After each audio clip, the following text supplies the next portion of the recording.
It's 11:03, so we are going to make a start. I'm sure there will be a few more people that join the call as we get rocking and rolling. And let's start with a very warm good morning to you all. And dare I say it, Merry Christmas. I think we're in a phase of time where we can now unwrap that and start saying it to each other. So listen, I really appreciate you taking out the time to spend with us this morning.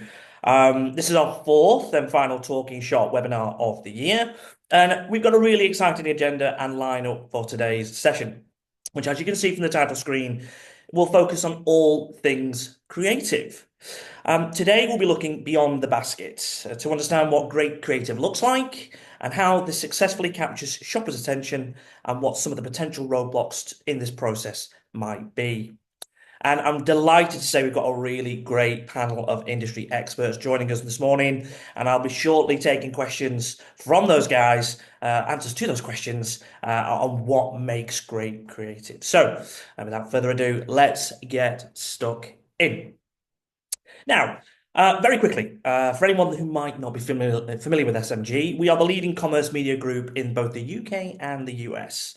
So what does that mean? Well, essentially, we're experts in all things commerce media, having established hugely successful retail media networks, service some of the largest CPGs in media buying, and measure the performance of campaigns with our proprietary tech plan apps. And with 16 years experience in the industry, it's probably fair to say we've become a bit of an expert in the space. And the reason for our overarching expertise is that we have exposure to all three touch points of the commerce media landscape: the brand, the retailer, and of course, the important customer.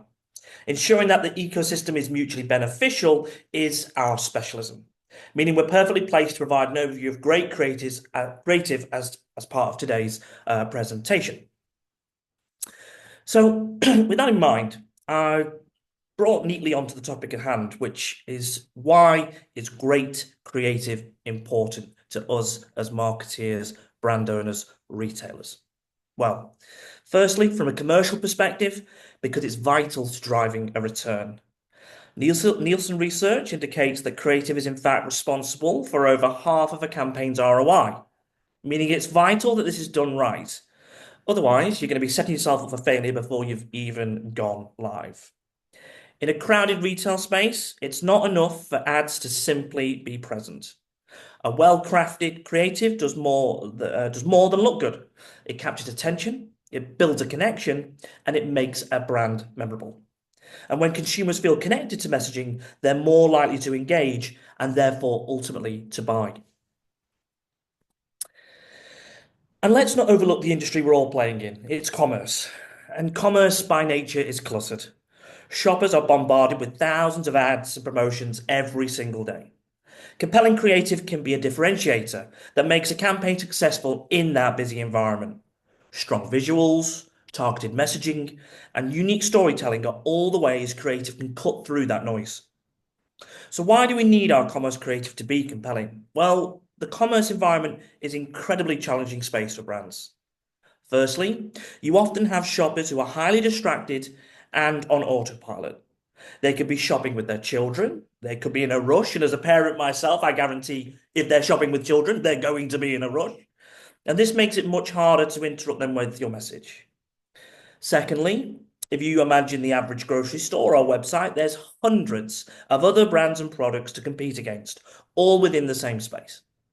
It's not uncommon for multiple competitor brands to be vying for your attention, and often very within close proximity.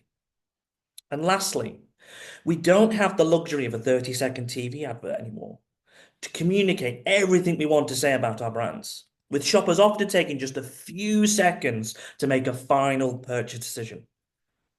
So the result of all of this is that our creative needs to work harder than anywhere else. And then you add on to the fragmentation of the traditional path to purchase. Shoppers are no longer progressing down the funnel as we once knew it.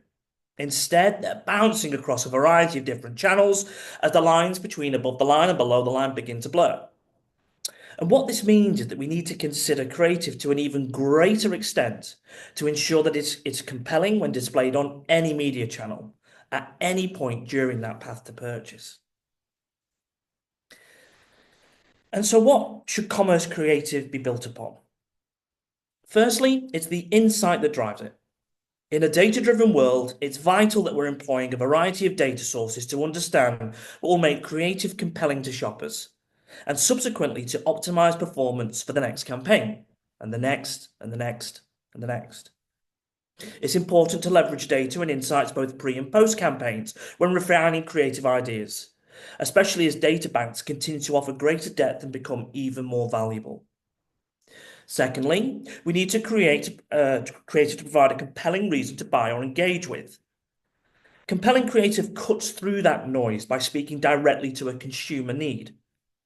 It gives the shopper a reason to purchase beyond just the product or price, as it taps into their motivations as well as their values. And it's crucial to remember that value doesn't always mean the cheapest price. Value by nature is subjective, and it can represent different things to different people. For some, it's about quality over cost, the confidence that what they're buying will last, or that it aligns with their personal values, whether that's sustainability, craftsmanship, or indeed brand trust. And for others, it might mean convenience, exclusivity, or the promise of a better experience. Our creative needs to tap into these varied perceptions of value, demonstrating not just the functional benefits, but also the emotional, aspirational aspects of the product or the service. Now let's move on to the principle of being single-minded in our messaging. In commerce, there's often a temptation to communicate everything at once. The price, the features, the promotions, the brand story. But when we try to say too much, well, we risk saying nothing at all. Single-minded messaging is about focus. It's about delivering one clear, concise idea that the shopper can understand and remember instantly. Think of it like this. If you could only leave the consumer with one takeaway, ask yourself, what would it be? That's your single-minded message. Everything else should support that core idea. It's not about oversimplifying, it's about prioritizing. And when our language is sharp, direct, and uncluttered, well, it's far more effective. Less is often more. How often do we hear that? Especially when it comes to grabbing attention and driving action in a fast-paced retail environment of which we all work in. And finally, there's a need for creative to be consistent but tailored across a variety of different media channels. With the increasing number of channels available to advertisers and the collapse of the traditional path to purchase, there's no guarantee what media a shopper will interact with and when they will do so. And that makes it incredibly important to ensure that creative and messaging is tailored to specific channels, whilst also remaining consistent and recognizable as part of an overarching campaign.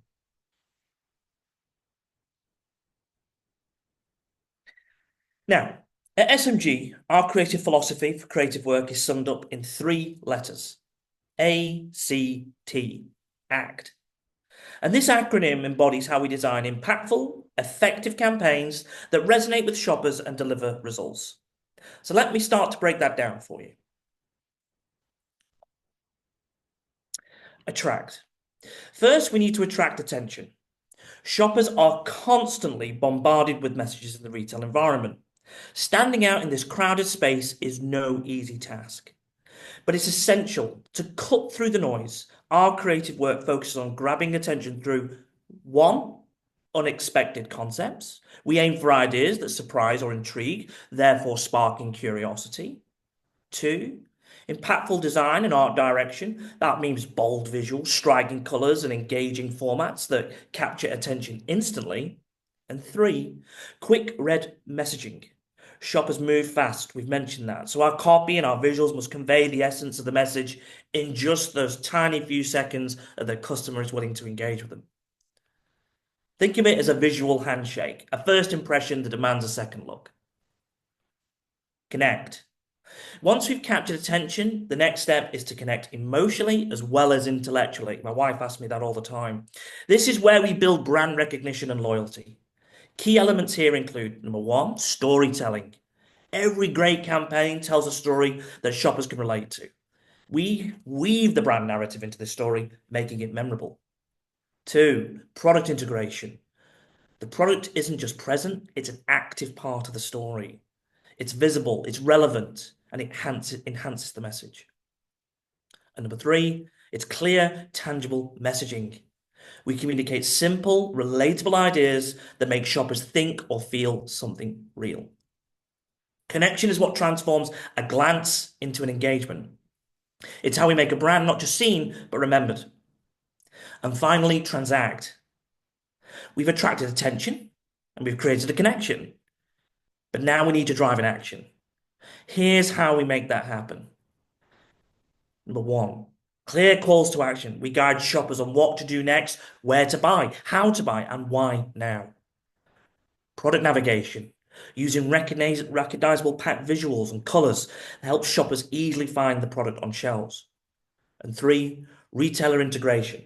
When the shopper is away from the store, including the retailer's logo, reinforces where they can complete that purchase.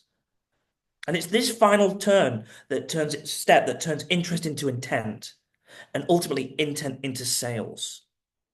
ACT is for us more than an acronym. It's our strategic blueprint for creative success. We attract attention, we connect emotionally, and drive transactions, all with the shopper in mind. And by following this philosophy, we ensure our campaigns not only capture interest, but also measurable results for brands and retailers alike. So let's bring this to life. We applied our ACT creative philosophy to an FMCG commerce campaign for the yummy jammy Dodgers.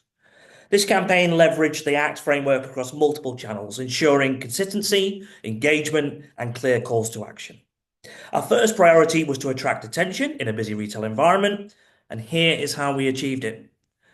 By bold standout colours, you can see we used eye-catching colours that instantly drew the shopper's eye, that jammy Dodger red. Uncluttered art direction. The design was clean, it was simple, and it ensured immediate brand and product recognition. And we had tailored concepts for each touch point, something we mentioned a little bit earlier on. So rather than a matching luggage approach, we crafted concepts suited to each media channel, whether it was digital, in store, or out of home, ensuring relevance and impact for each. And this approach made sure that the Jammy Dodgers campaign, or even Jammy Dodgers campaign, stood out at every stage of the shopper journey. Once we had their attention, the next step was to connect with shoppers by creating a memorable experience. And here we had media and creative synergy. We didn't just place ads, we made sure the media context enhanced the creative message, delivering a richer experience. We had the product as the star. The Jammy Dodgers pack played a centered role in the story, making the product's value clear and reinforcing its visibility across all channels. And finally, we had clear, tangible messaging. Each piece of creative communicated a simple, compelling message, often framed as a clear call to action. This strategy ensured that shoppers felt engaged and knew exactly what product was being sold and why it mattered. And finally, we drove action, getting shoppers to transact. We had tailored call to action.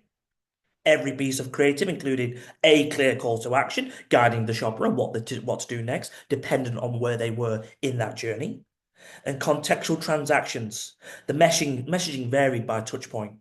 In store, we were directing shoppers to locate the product on shelf, of course. In digital and social elements, we encourage adding the product to their basket. And when out of home, our ads reinforce where to buy, driving visits to store. This approach ensured that whenever shoppers encountered the campaign, they knew exactly how to act at that moment in time. And by tailoring our approach to each channel and staying focused on clear, compelling messaging, we delivered a seamless shopper experience that drove awareness, engagement, and as a net result, important sales. And whilst we've now seen that app framework works brilliantly for our FMCG brands on the call, it's really important to know that the same principles apply to some of our lifestyle brands, and we'll hear from our friends at Ninja a little bit later on. But this Ninja campaign activated through our webinar partners today demonstrates exactly how it works. For lifestyle brands, ensuring relevance across various channels is crucial. And here's how we approached it specifically for Ninja. We had tailored messaging for different audiences. For example, for the budding chef, targeting aspiring cooks with messaging that highlights product quality and versatility. whilst messages such as Ninja for the holidays focused on the festive convenience, appealing to shoppers looking for effortless holiday meals. Very appropriate given where we are on the calendar at the moment. And by adapting the core message to suit different contexts, we ensured broader appeal across audience segments. We had channel-specific relevance, e-commerce touchpoints, product benefits were emphasized with a clear call to actions like shop now to drive that immediate conversion. Content-rich ads, visuals and copy were designed for platforms where shoppers seek inspiration, such as social media, making the product feel integral to their lifestyle. And then finally, online integration. Consistent branding and messaging ensured shoppers recognize the product across a variety of digital touchpoints. Creative consistency and flexibility also played its part. The creative remained consistent in tone and visual identity, but was adapted to each channel's unique context, ensuring relevance while reinforcing brand recognition. Adapting creative and messaging isn't just for our FMCG brands. It's essential for all brands, and by extension, all campaigns activated in commerce arena. Now, this Ninja campaign shows how a thoughtful, channel-specific approach can drive relevance, engagement, and ultimately sales as well. And having shown a couple of examples of great creative campaigns activated across a variety of channels, it's also important to remind everyone how creative can be improved over time. This essentially boils down to measurement of creative performance, both pre and post the campaign. Prior to campaigns, best-in-class creatives will have been refined through a combination of market research, focus groups, and surveys to understand what will resonate with shoppers in the most compelling manner. Then, once a campaign has ended, it's vital that the creative is measured using an A/B test to provide metrics on performance that indicate how the campaign has been impacted by the creative itself. Now, once this has been understood, the process can begin again, with the learnings from your post-campaign performance leveraged as part of the next campaign's pre-planning process, that virtual cycle of constant learning, constant refinement. Now, I'm very aware that in principle, all of this sounds wonderful, doesn't it? But getting it right is definitely not easy. And there are a number of factors that can get in the way of delivering a great creative that is in line with guidelines and framework I've outlined over the last few slides. So what specifically do we at SMG believe the challenges are to the creative process? Well, let's start with brand versus promotional messaging. On the one hand, brands want to convey their identity. They want to build emotional connections and create long-term loyalty with customers. But at the same time, they also are competing in a fast-paced retail space where promotional offers often drive immediate action. And the challenge there is then getting the balance right. Overemphasizing promotions can dilute the brand's voice, while an overly brand-focused message can fall short in driving immediate action. Next, there's the challenge of adapting creative across both physical and digital spaces. In store, brands need visuals and messaging that catch shoppers' attentions quickly. There's often just a few seconds to make that impact. Digital, on the other hand, allows for more complex storytelling, personalization, and ultimately an interaction. Yet even with these differences, consistency across both channels is crucial. The look, the feel, the tone, all of these should be unified so the shoppers have a cohesive experience, whether they're online or whether they're in store. And finally, consistency matters, but so does agility and flexibility. From both the retailer and the brand's perspective, it's about both sides seeing that. And retailers and brands must be agile. They need to be ready to adapt to the message, the right environment, and the context, whether that's a mobile ad, a point of sale display, or indeed a product page. This often means creating multiple variations of a campaign that look and feel the same, but are tailored for each specific platform or space. So the big takeaway here is in commerce, message and creating has to walk a very fine line. And that sets up our conversation with our fantastic panel. I'd like to introduce Laura Jones, head of Very Media Group, Phil Crawley, the trade marketing manager for SharkNinja, and our very own Garry Munns, Creative Director from SMG. Welcome, panel. Hello. Hi, thanks for having us. Good Morning. morning. Are we well? Yeah, good. Very Good. well. Good. Are you ready for some questions? Yes. No, I hope yeah. so. I hope so.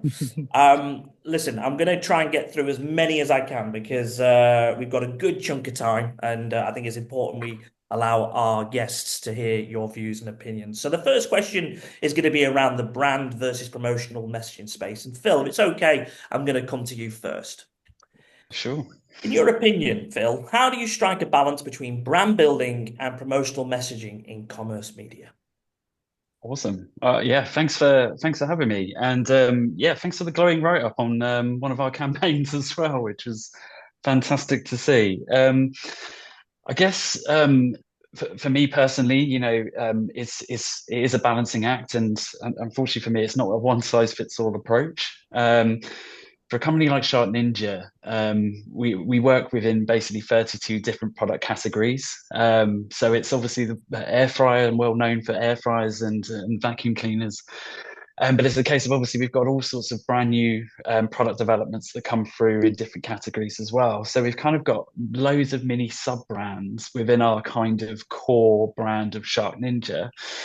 And I guess it's like you have to start with the basics of really breaking down what you really want to achieve when it comes to each of those different product sets. So I'll give you an example of this. For this year, SharkNinja, we've released a coffee machine, and we've also released an LED face mask. And both categories are completely different. They have a different customer set, different data, different touch points as well, different audience, completely different audiences. And so the challenge that I face is a case of that actually how do we tackle that in regards to the overarching brand of our Shark Ninja category. So I guess I kind of like to start breaking it down really basically going like, okay, well, what are the core objectives that we're trying to achieve with a campaign? How we're going to start building out in regards to is it that we really want eyeballs on this campaign, and we want as many people to see it as possible? Or is it a case of it's a more established brand within our remit that's been around for a little while longer, and actually maybe we should be focusing more on promotional messaging? So I guess the way that I'd kind of tackle it is almost put it into tiering and groups, and really start building out what that calendar looks like.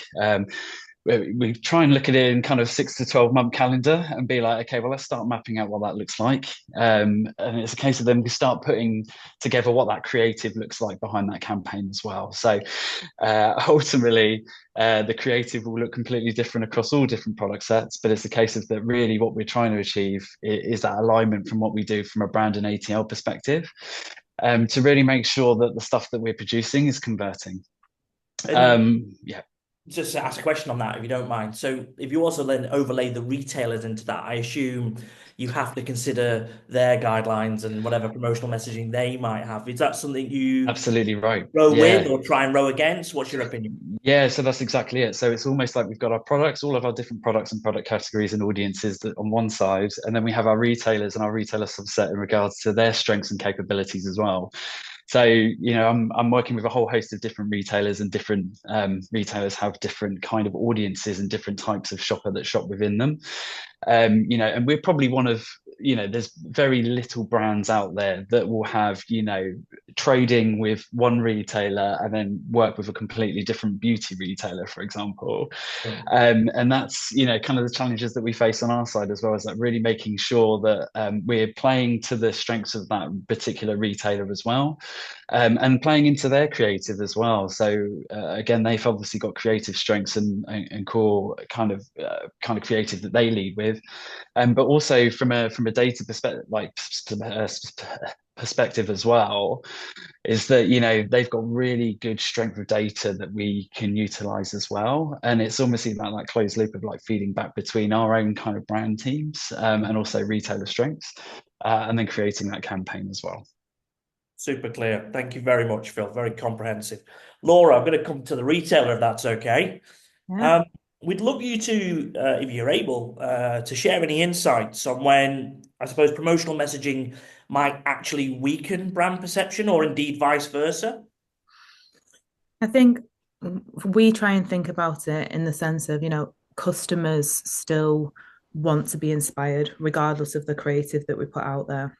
So that means for us that everything that we try and deliver as a brand as Very, but equally for our partners, is well executed, it's engaging, and equally it's consistent so that we land those messages with impact.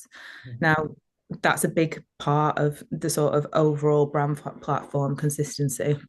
So I think if we think about those things, that means that actually any promotional messaging can play a really nice part in complementing the overall experience of the consumer through the consistency. But another key thing to probably think about, and Phil touched on it in what he said, was considering the brand's point of view around where do they want to show up and what is right for the brand, and when is the right time to talk to promotional messaging. So I think from my point of view, if it's delivered in the right way, we've got the right creative, it can complement the consumer's experience rather than weaken it. Good. Okay. Not only a great answer, but just phenomenal Christmas tree situation going on behind you there. Yeah, I've gone for a highly creative backdrop, please. Yeah, I can see. Yeah, it's working very well for you. Well done. Thank you, Laura. Garry, we're going to bring you into the conversation if that's all right. Now, obviously being our creative genius, if you had to choose from a sort of creative perspective alone, whether to go for a brand-driven creative or a promotional-driven creative, what would be your preference and why, please, sir? Oh yeah, I mean it's interesting because I think normally by default you would end up getting into a space where you go, oh, I prefer to play in the branding space. But almost picking up a little bit of what Laura was saying there is like, if you've got a creative story that you're telling and a brand story that you're telling, I personally don't see any reason why you can't bring those two things together. Using the tone of voice, connecting the products to the promotion.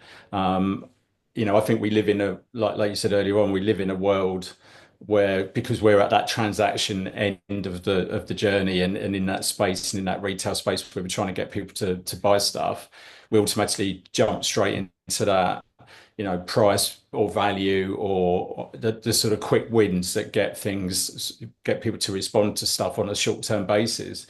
But I just feel as though, if you got a really nice sort of creative hook that you're starting with, that you can then bring that through and do both jobs at once, which is probably quite an unusual thing for some, for a creative to say that. But and I think it's something which, really pushing against that sort of space is a place where you can really connect to brand and make it ownable as well. Again, I think that's the trouble with it. It's quite a level in space. As soon as you start defaulting to promotional stuff, then it's just about the promotion. But if you can get a connection between the promotion and tell the story at the same time of that brand, then I think you can bring those two things together. So, like I say, yeah, I like working on big brand sort of driven campaigns, but also that promotional space as well gives you that really great space to be able to play to make it really connect with it.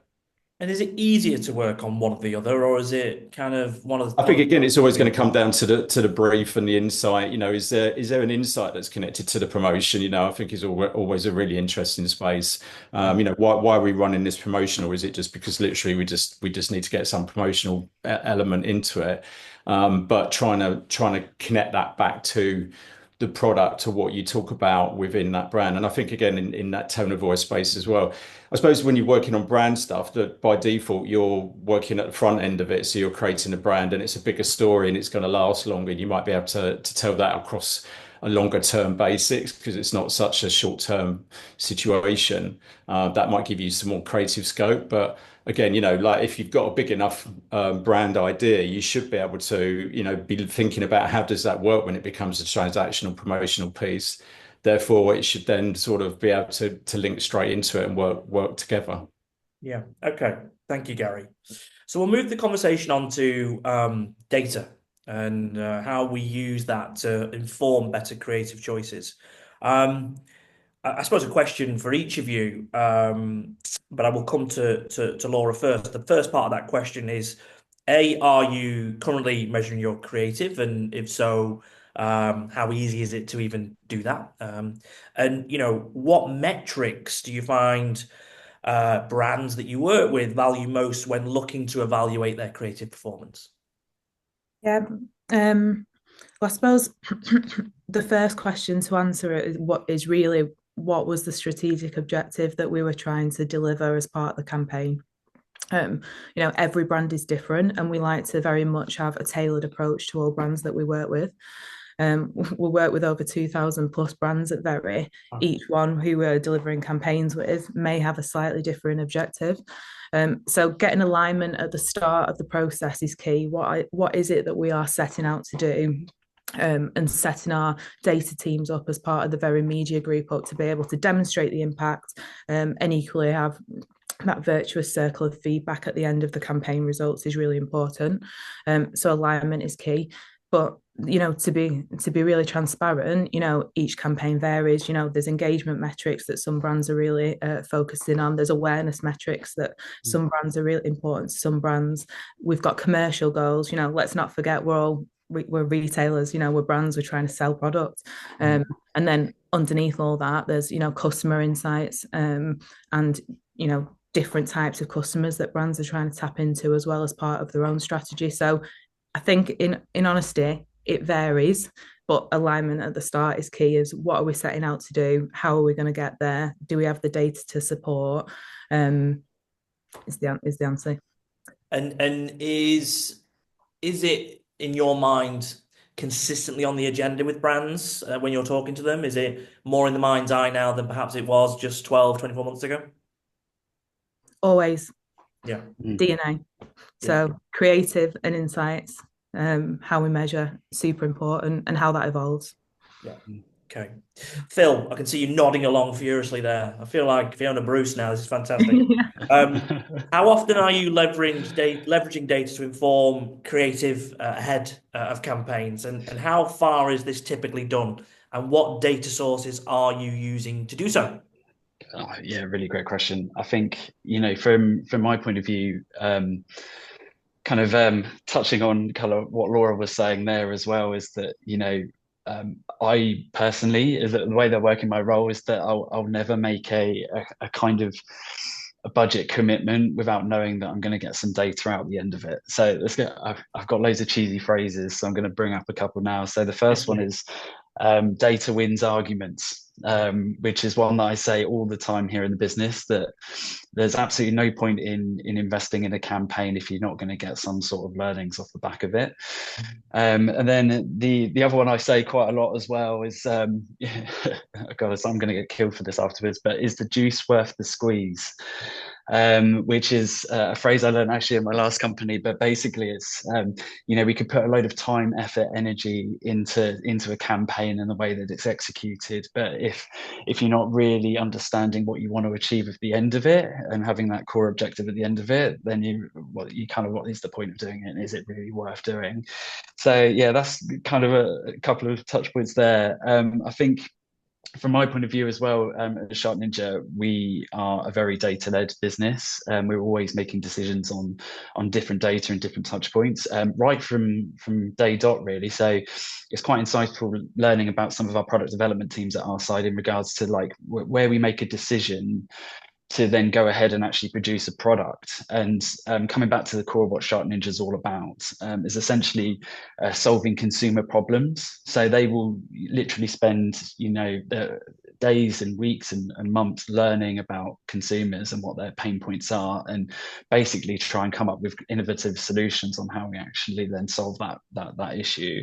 So even at that point there, you're learning about, okay, well, what are the key USPs that this product's going to purvey, and actually what are those things that I need to get across to the end consumer at the end of my campaign. So we'll work with category teams here, be in product development, and they'll go, right, we've got this really innovative product that's going to solve X, Y, and Z.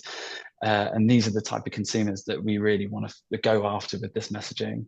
So even at that point there, I'm kind of reevaluating, okay, well, what audiences, what data is available? And I'll probably be, kind of getting in contact with Laura and the Very group and being like, okay, well, actually, what retailer data have you got there as well? What are your consumer types? And do you have categories that you might be in that we're not? And actually having some learnings and audience types there as well that we can learn from. So yeah, always you're kind of looking at the data points there and seeing, okay, well, where can we really make impact? And then, me in retail as well, it's all about evaluation. I probably don't do it as much as I probably should, but because we've got so many campaigns on the go all at once, but it's a case of that really kind of after a campaign has happened and really kind of going, okay, well, did that really go back to the original objectives that we set ourselves? And have we met those objectives, and actually what would we tweak and pivot to get there. The word is used a lot in our company. Pivot and pivoting is quite key. And even when it comes to kind of the assets that we're producing creatively as well, we're changing them all of the time to make sure that we're really hitting that consumer messaging and learning and making sure that we're hitting it at the right points as well. So yeah, kind of a long-winded answer, but that's generally how we tackle it here at SharkNinja. I love the sentiment of data wins the argument, but I think also David Beckham wins the argument in my house recently. So very well done on that. Bringing you in again, Garry, on this space of sort of leveraging data and performance. In your experience, are brands open to using data pre and post campaign to inform creatives? Or is the onus placed on the agency to manage and utilize those data sources on behalf of their clients? I think it's again, I think it varies, but I think when we talk about measuring creative as well, I think what quite often feels like is happening to me is like the touch point and the piece of media itself is being measured, not necessarily the actual, getting right into what is actually on the piece of creative work that coming through. So I think it makes it quite difficult to be able to like physically say or that piece of creative work did really well in that piece of media, because there's lots of variables that sit around it and stuff. I think it'd be really interesting. I feel as though we should potentially test more stuff live. So the best way to see if like two pieces of creative work, you might have one which is like potentially taking the safer option of a creative concept of what might be standard and you're usually doing, and test that against something which is pushing the boundaries a bit and giving a bit more sort of creative flexibility in it to then see if that's working, and then you could then sort of look at those two things together. So I think it's a real mixture. I think pre-campaign using data to inform briefs, for insights and the audience that we're talking to and how the audience behaves, I think is a massive thing. And we try to do that on anything that we're working on. And I think again, whether that's come through particularly from the brand or the client, or whether we've injected that into it, but being able to use that data to inform creative work is a really important thing from my perspective. And then when it comes to measuring, even when we're in that space where we can sort of really get deeply into measuring pieces of creative work, what we'll just have to do in that space is make sure that it doesn't all become too cookie cutter and all start to create the same sorts of creative outcomes and stuff. So again, I think as we move forward and we get potentially better at that, I think there's loads of scope to be able to look at what works and what doesn't, just with one eye on making sure if it doesn't look the same creatively.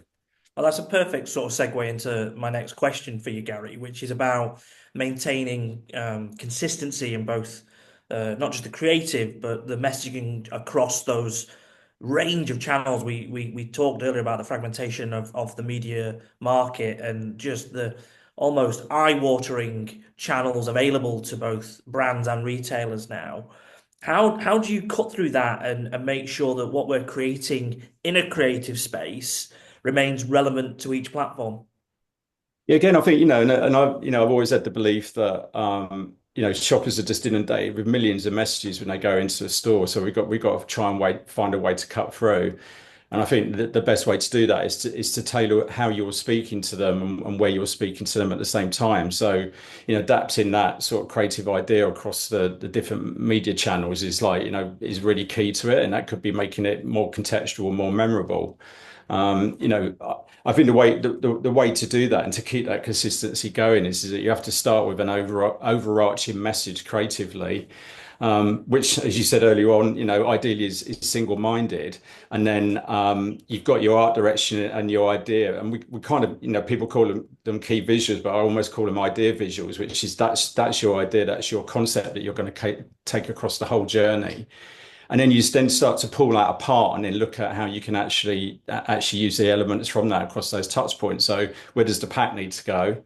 It doesn't necessarily need to be on a piece of work when it's at shelf, but it sure enough has to be on, the 6-sheet poster outside the store as it's leading you into there. Trying to get the messages to be adapted so they're contextual. So a bit like the Jammy Dodges example where we got the shopping trolley, could have just been an ad put on that shopping trolley, but actually we've created a piece which is specifically for that shopping trolley, and that really connects as well. Is it animatable? So again, especially when you go into social media, rather than taking a one-off idea and just using a static version of it, could you make it animated or in digital out of home as well?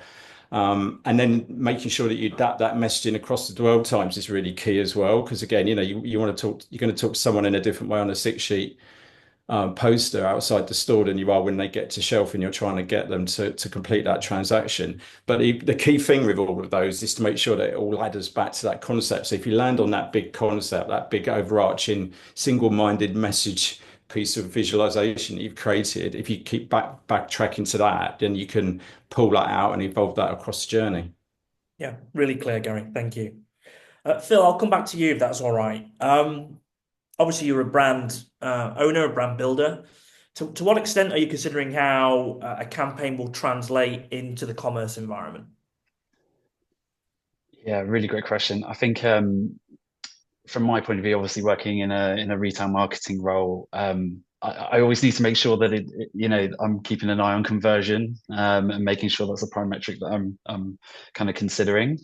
I think when it comes to that translation piece, for me, it's really engaging on like, okay, well, what is the brand trying to achieve within that space? And kind of really diving deep into the kind of core objectives of the creative and really seeing what that is trying to achieve and seeing, okay, well, that creative is trying to go after this audience and this target audience, and so okay, well, what kind of channels and what kind of channels that I'm going to be using in my retail environment that are going to reflect well in the audiences that we're trying to target. So that'd be a full evaluation and going, okay, well, I'll give you an example. We have huge amounts of creative that's going live all the time. Obviously, you've probably seen some of our David Beckham creative. We've got some stuff that's gone live with Abby Clancy recently as well and Shark Beauty. But it's a case of that we can't always use that in a retail environment all of the time. Sometimes with partnerships, etc., we're just not able to use that within certain kind of remits of that creative. So what we need to do is develop a way of like, actually they recognize that piece of creative, but then how do they recognize it within our retailer spaces as well? And so we'll try and kind of monitor and adapt that as best we possibly can as well. The other point of it is, and I think Laura touched this on our last answer as well, is that it's really important that we're consistent. For me, consistency is key with our brand campaigns. We ultimately, if we're not consistent, we could have one person doing something over here, one person doing over here, and it just actually not resonate with the audiences that we're trying to target. So again, coming back to it, it's really working on the timing plan and structure on when things are going live. Ultimately, when are they making that purchase decision? And then making sure that we're choosing the right channels to effectively target that consumer as well, which, again, coming back to retailer strengths, every retailer is slightly different in how you target them. Some of them have different methods and different ways of doing that. But ultimately, it's me to start planning on how we actually do that. And just to add to that sort of answer, as you've alluded to, there is a considerable investment from your organization in talent to support the product and the offer. Do you find that often your retail partners are receptive to giving that its fair share of voice, or do you come across challenges? There's obviously various challenges. I think from my point of view in regards to retailer engagement, I obviously want to showcase all of the great stuff that we're doing across the marketing, which is, obviously the size of the opportunity of what we're going after, the kind of media that is behind it. But for me, it's a little bit more basic than that as well. It's just, making sure that retailers are convinced that we're doing a job of trying to drive that audience as much as we possibly can. For me, it's I can't do everything all of the time. Budgets are obviously being challenged and looked at all of the time. And so you've got to pick and choose your moments. And obviously the moments that you're going to choose are going to be the ones where you're going to have the big bangs and certain moments. So again, this is where alignment with our kind of ATL and brand teams, we obviously want to work on a calendar of when that stuff is going live. And then how do we kind of do stuff almost at the same time? Sometimes it's a little bit different where we might have some of the big ATL and we might go a little bit later. We might have different seasonal stuff as well going on that, we might not actually decide to do anything in retail and actually might do something a bit later. But ultimately, it's for coming back to the core of the objectives of the campaign, what we're trying to achieve and how are we going to do that within our retail space. Really clear. Thank you. Thank you very much, Phil. Laura, back to you, please, if you don't mind. So look, when you're back at the ranch, i.e., back in Speak at the headquarters, when you're strategizing and releasing those new media channels for brands such as Phil, the SharkNinja, to what extent do you consider the role that creative will have to play on the touch point itself? It's hugely important. So, as part of when we partner with brands and equally how we're evolving as Very Media Group, creative and data is in the heart of everything that we do. And when that comes to us considering the touch points that goes across, brands have got different degrees of budgets. Touch points could be ATL touch points, within social platforms, on-site advertising space. But that is your one chance to engage and inspire. So regardless of the touch point, we all know how busy we are, we all know how consumers shop, we all do it ourselves, but that is your one chance to sort of get maximum engagement and maximum impact. So everything we try and do and how we try and think about it is around engaging and inspiring and across any touch point within the journey, because as you alluded to at the start, it isn't a traditional funnel of how people see and then convert anymore. So that's our DNA, and it is super, super important for us to have maximum impact. And then we've also got an amazing sort of in-house creative team who absolutely innovate for how the touch point should look, the future facing in terms of how we deliver them and how we evolve as part of our own brand platform. And they make sure that they're channel appropriate, but equally touch point appropriate as well, so that we are seeing the maximum return on investment from any touch point that we put campaign space live. Yeah. I think there's sort of two schools of thought, isn't there? One that can be numbed by the fragmentation of the market, the size of it in terms of the media channels, and those that can look at it and go, wow, actually the possibility to do some really interesting stuff is greater than it ever was. If only there was an agency that could help cut through that. But ultimately, I completely agree with the premise of the two living hand in hand. And firsthand watching what you guys are building there is something that I'm sure brands will continue to benefit from the years ahead. So we're going to move the conversation forward. We've got a little bit of time still on the clock, so we'll get into it on the brand and retailer agility and flexibility, an area that I touched on during the presentation at the start. Laura, we will stick with you first if that's all right. Do you believe that the Very Group and the Very Media Group have developed, improved, if you will, on your ability to react to brand creatives changing at the last minute? And to what extent can you accommodate short-term changes? Well, that's a statement no one really likes to hear, is it? Last minute changes. Yeah. But I suppose as two phrases come to mind, we've touched on them a bit already, around having agility within the structure, and equally really good communication and relationships with our brands. So if things do change, we can respond quickly and we've got great relationships. So that's really important as a starting point. We very much talk around things, and I hope Phil can nod in the background to support that. It's very much a co-creation process that we adapt as part of Very Media Group. So partners are involved at the start, involved in the middle, involved at the end, and they can be as involved as they feel like they need to be. And that alleviates quite a lot of challenges that may traditionally come down the line of brands not seeing things or brands not being happy, because ultimately we are custodians of other brands' DNA as well as our own. So having really transparent communication, the agility within the structure to act quickly, and plus on the just in case moments that things maybe need to adapt and change. We've got the luxury of the on-site studio capabilities that we've got. We've got a huge creative team of over 150 people.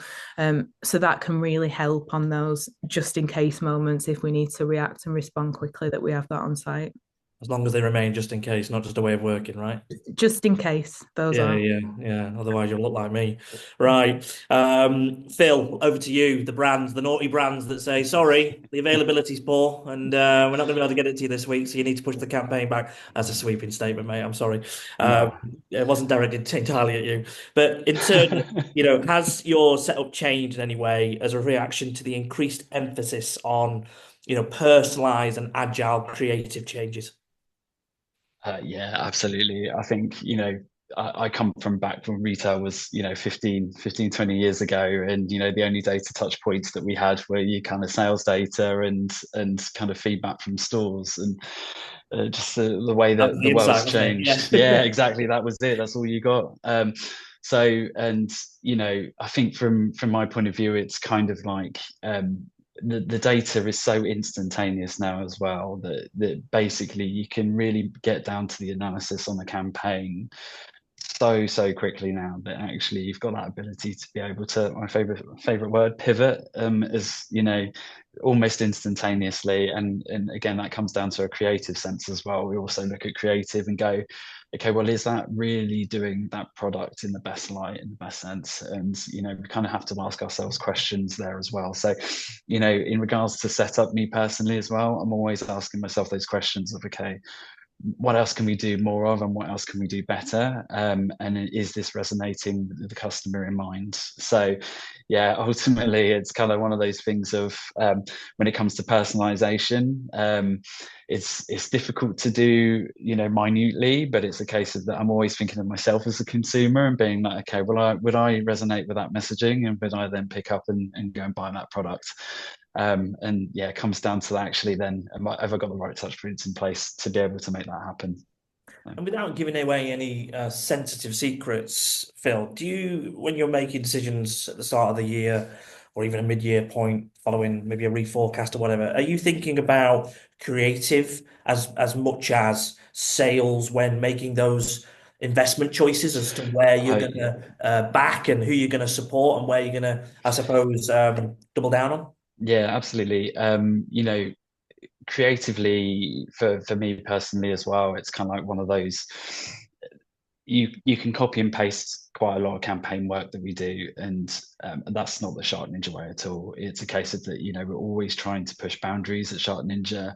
We always want to do things differently, and we always want to do things first as well. So coming back to, I think it was like Garry touched on it as well, it's like from a creative point of view, we are ultimately, we don't want to just rinse and repeat creative. We don't want to rinse and repeat the stuff that we've already done. We already want to push the boat and do something different, new and exciting. And that's the kind of way that we think at SharkNinja as well. So yeah, ultimately at the beginning of the year, I'll be looking at maybe the campaigns that we've done in the previous year, going, okay, well, that creative was pretty good, but how can we go that one step further?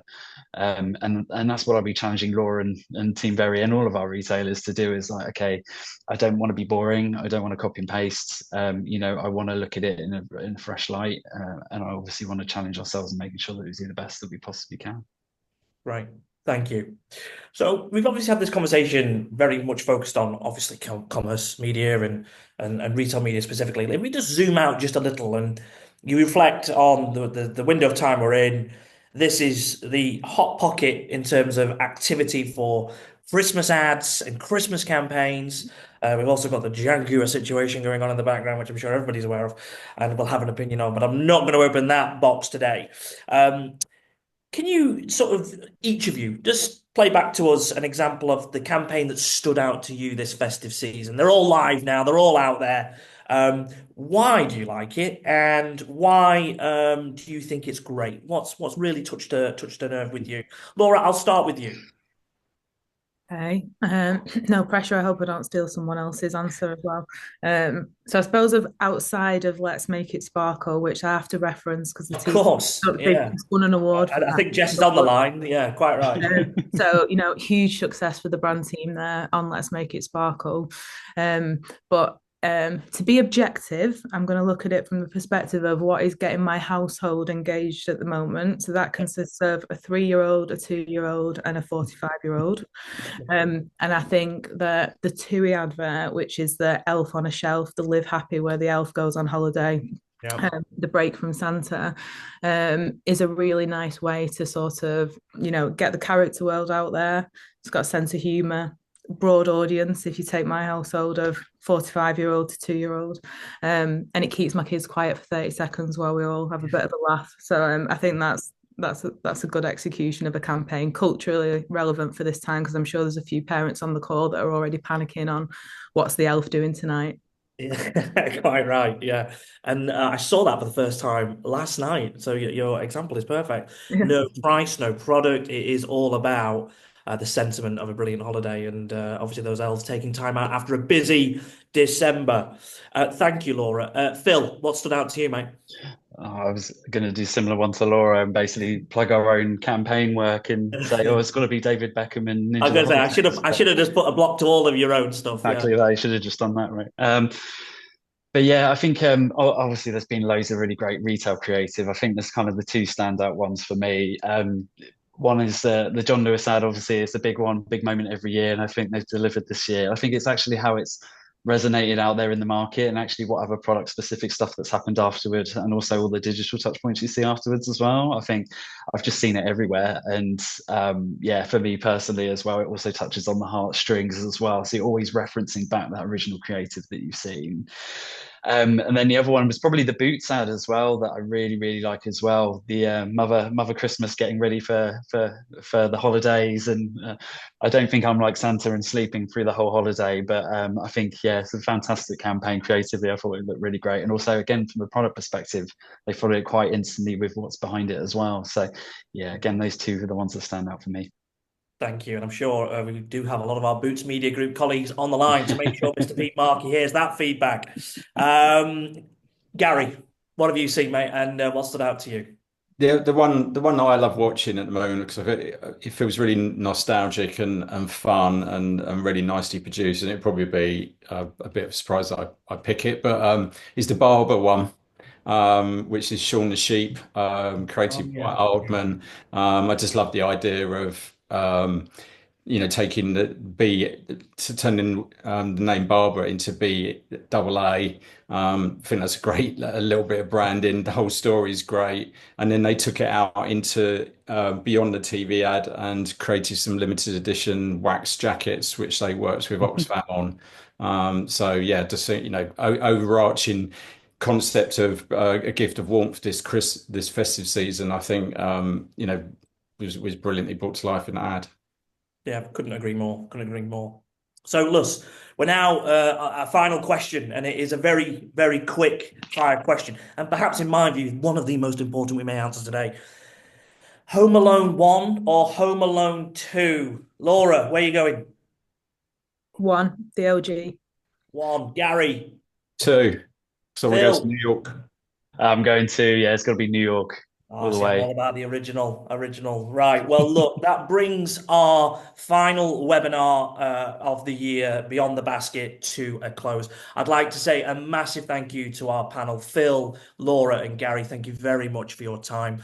For everyone that's joined us this morning and dialed in, thank you for carving out the time in a busy diary as we all try and get finished up for the break. And a massive thank you to everyone that's made this webinar happen. That's all from us. Have a great end of the week and have a great Christmas, should we not speak before. All the very best. Goodbye. Cheers, everyone. Cheers. Bye.